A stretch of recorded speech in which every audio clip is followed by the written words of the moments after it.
Hello. Okay, now here is the part 2 after that last video I did a little bit ago. From Vethathiri Maharishi, I'm reading from his book, Life Before Birth and After Death. So the question is, Swamiji, you have explained well about the soul. Is there any way of getting rid of the sin imprints, ego and Maya, which means illusion? Kindly explain in detail so that a beginner such as I can clearly understand. Answer. There are 3 impurities in man: ego, imprints of sin, and Maya. Until these imprints are cleared, knowledge will not become free to realize self and identify with the universal being. First of all, you must know what is sin. We can analyze and define sin in 2 ways. Every action results in pain, pleasure, peace, or ecstasy, according to the time, place, and object of contact and aim and efficiency of the deed. If any action results in pain to self or others, to the body or mind, now or in the future, that is sin. Pain is the negative force to the living being in its effort to enjoy life. So any pain resulting deed and its imprint is called sin. 2, the purpose of the birth of human beings with a wonderful sixth sense is to spiritually develop the consciousness, to enjoy life, and to perfect the consciousness to reach the goal of realization of the self. Any action which obstructs, delays, or diverts the journey of the soul towards its goal of self-realization is sinful action, because the pain and misery obstruct the freedom of knowledge in its development. Man's actions, thoughts, and words, whatever they may be, are imprinted in him in 4 places. 1, as imprints of thoughts in the brain cells. Man's actions, thoughts, and words, whatever they may be, are imprinted in him in 4 places. 1, as imprints of thoughts in the brain cells. 2, as imprints of actions and speech in the physical cells by contraction and expansion. As imprints of actions and speech in the physical cells. 3, as the concentration of these 2 imprints in the seed cells, which carry the effects to the progeny. 4, the concentration of all these imprints in the life energy, which will continue to reflect the imprints of the soul after disembodiment becomes attached with a living person.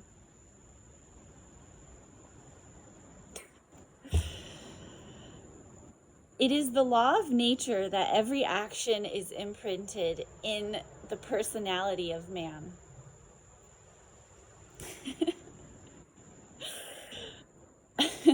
It is the law of nature that every action is imprinted in the personality of man, conditioning his character appropriately. Therefore, man is made according to the imprints of his own karmas. Among all karmas, sinful karmas arise only in the intoxicated state of activity through the 5 senses. All the imprints, karmas, can be placed in 2 categories. The first is hereditary imprints, and the second is present life imprints. These are called Sanjita karma and Prarabdha karma, respectively. According to the character conditioned by these 2 karmas, man's new thoughts and actions are emerging. This emergence of new karmas is called akamya karma. In man, akamya karma has an important role. It can deeply imprint the old karmas if one acts in the forgetful state without awareness, or one may remove unwanted imprints and develop the consciousness towards perfection of knowledge. This is an important fact to be remembered by spiritual aspirants. Only the awareness in a kamya karma, which is the new emergence of man's thoughts and actions will liberate the soul from all impurities. In order to achieve such a state of consciousness, understanding and practicing to streamline the mind and discipline the deeds with constant awareness is necessary. This is called the spiritual path. Now I shall tell you how to liberate the soul from the sinful imprints. It was by your own action that the imprints came into being in the first place. Why then can you not change them by another suitable action? Every action has its own result. In the same way, your action now can be such as to erase the adverse imprints of past actions. To liberate ourselves from the imprints of sins, we must follow 3 methods. According to the nature and intensity of the sin, we must decide which method should be applied. The first method is expiation. The second is superimposition, and the third is dissolution. Expiation. What is expiation? As a result of our activities, imprints are in the limbs and senses, in the brain cells and in the seed cells. First, ask yourself this question: what are the wrong deeds I have done? By methodically, I can't say that word, assessing your own activities or the effects of your activities, you can identify the bad deeds. Whatever the imprints of sins, they will exhibit themselves in 2 ways. One is disease in the body, and the other is some disturbance in the mind. Only by these 2 manifestations can you understand what the imprints of sins are. Examine yourself in the following way. You have done some wrong to your father. As a result, he became annoyed or worried. Whenever you cause pain to some others through your activities, what happens to them? Their peace and harmony, example, the harmonious arrangement and functioning of their brain cells is disturbed. This results in worries and pain. So when you do something wrong to a person, he suffers as a result of your action. When he suffers, he thinks of you. Perhaps the individual who is the cause of the effect may not be known to him, but his inner soul can reach a person automatically through the universal soul. Thus, whether the individual is known or unknown, the doer of the wrong or sinful act will get the reflection.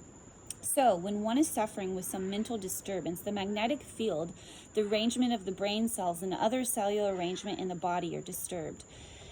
The thought waves emanating from such an agitated body and mind will reach the person who is the doer and in turn disturb that person's mind.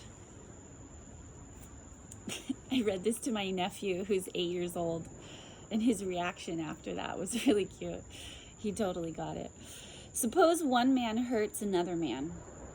The victim is not able to react. Oh, there's a cute little animal in front of me. Oh, so beautiful here. I'm in Costa Rica. Okay, suppose one man hurts another man.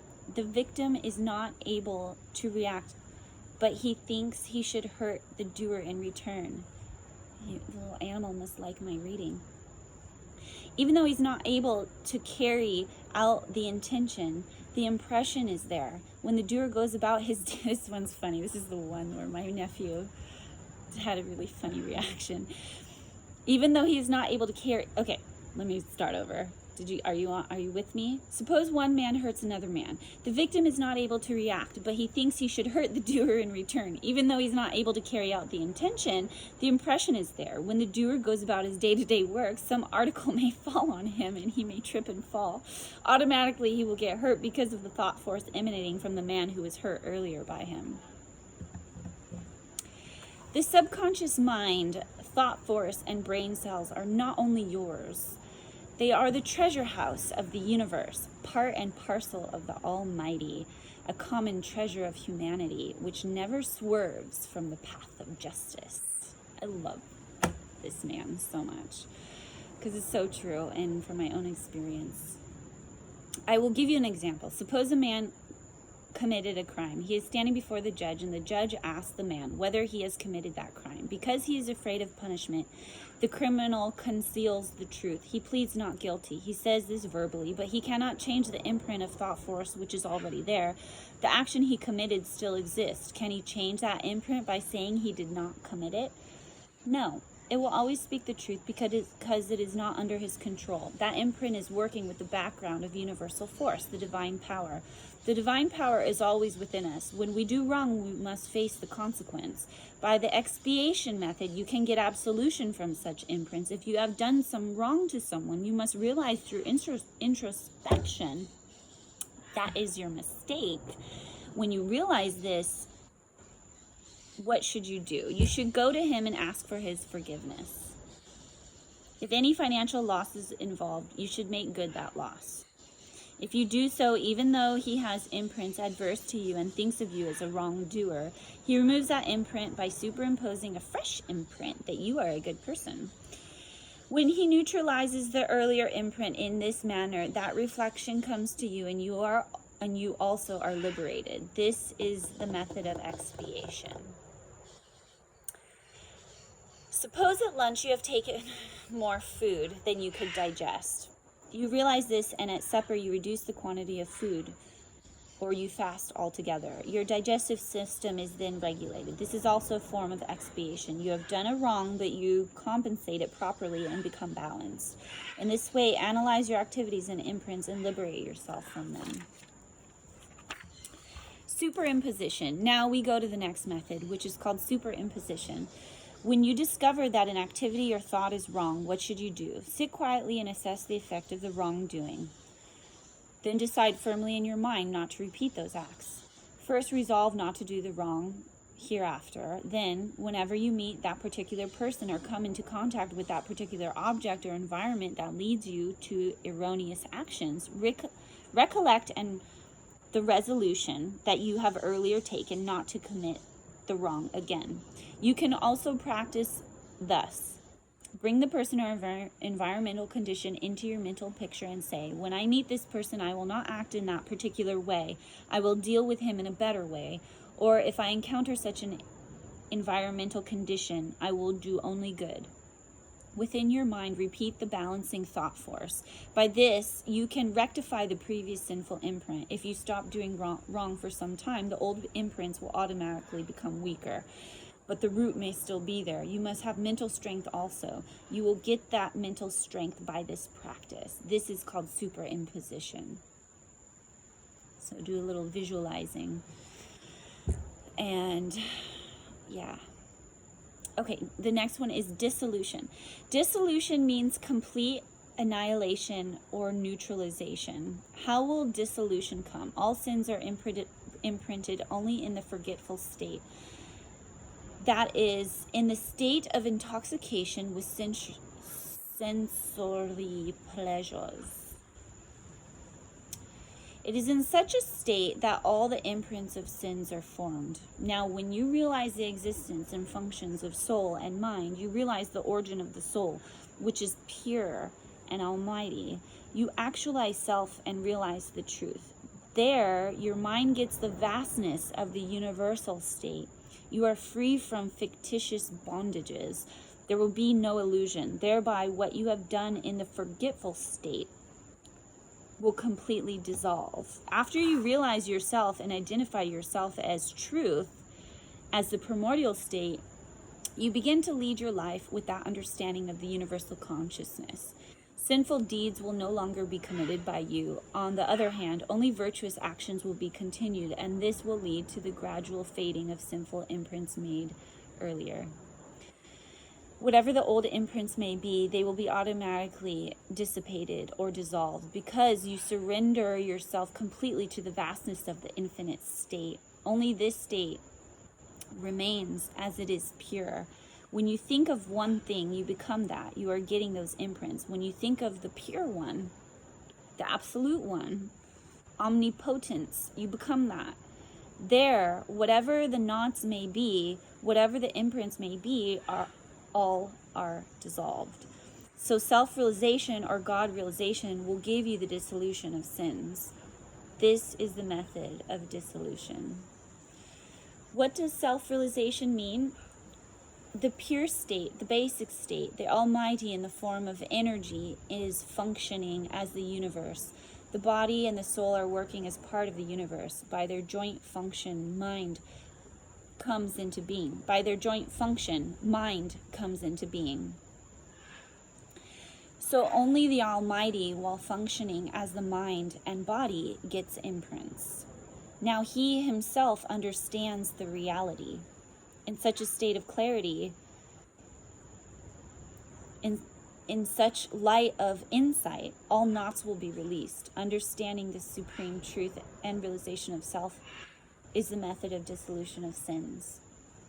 When dissolution of sins is secured, all the three impurities shall automatically disappear. There is no undue attachment towards the worldly things, and there are no imprints of sins. The primordial state also is now understood, and thereby the ignorance of the origin has gone. Hence the soul is free. The soul is liberated from all impurities. The soul becomes one with God. That is the destiny of the soul. It is only to achieve this valuable treasure that man should practice yoga and take to the spiritual approach to life. So I hope you can gain something from that. For the dissolution part, meditation will take you to there, to the realization of yourself. And it's such a beautiful thing. We're so lucky to have Vethathiri Maharishi explain the nature of our being so well. Let me know if you guys want more. Love you.